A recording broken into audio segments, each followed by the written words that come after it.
देखो कह रहा है एक त्रिभुज की भुजा कितना है 20 सेंटीमीटर 30 सेंटीमीटर 40 सेंटीमीटर है।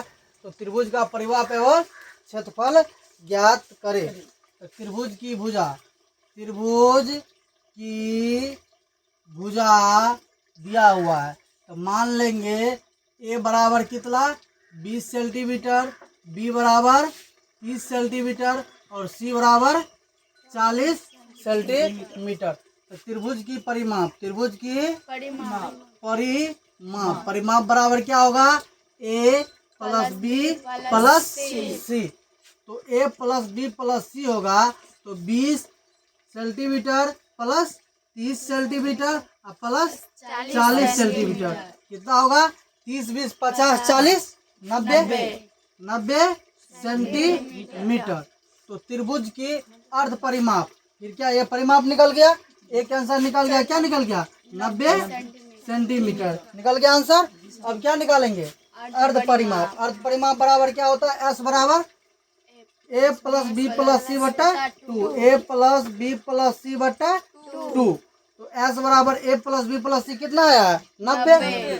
90 बटा 2 तो कितना आया एस का मान आएगा 45। एस बराबर कितना आया 45। तो त्रिभुज का क्षेत्रफल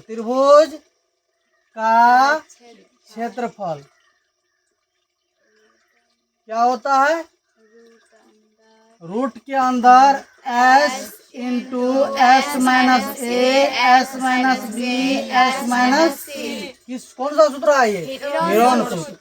एस हमारा आया है कितना 45। कितना आया है 45 इंटू एस माइनस ए क्या हो जाएगा एस माइनस 20 फिर एस माइनस 30 और एस माइनस कितना है 40 ना एस माइनस 40।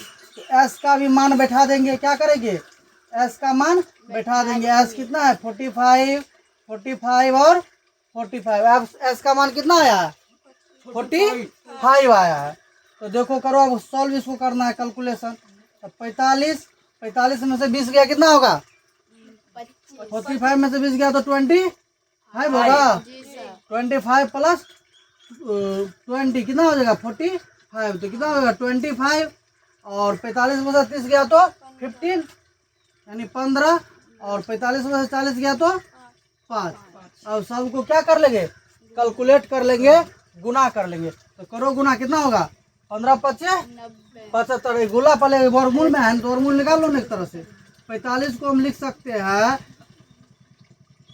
3 गुना 3 या 9 और 5 45। 25 को लिख सकते हैं 5 गुना 5। 15 को लिख सकते हैं 3 गुना 5 और 5 को लिख सकते हैं 5। हम जानते हैं वर्गमूल में जब रहे तो जोड़ा में से एक बाहर निकलता है। तो देखो जोड़ा फिर इसका जोड़ा और इसका जोड़ा लगा क्या को बेजोड़ा रह गया दुगो ना। तो क्या हो गया 3 गुना 5 और गुना 5 और रूट के अंदर बच गया तुमको 3 गुना 5। तो 3 5 15 और 15 5 75 और रूट 15 सेंटीमीटर स्क्वायर। यही हो गया आंसर।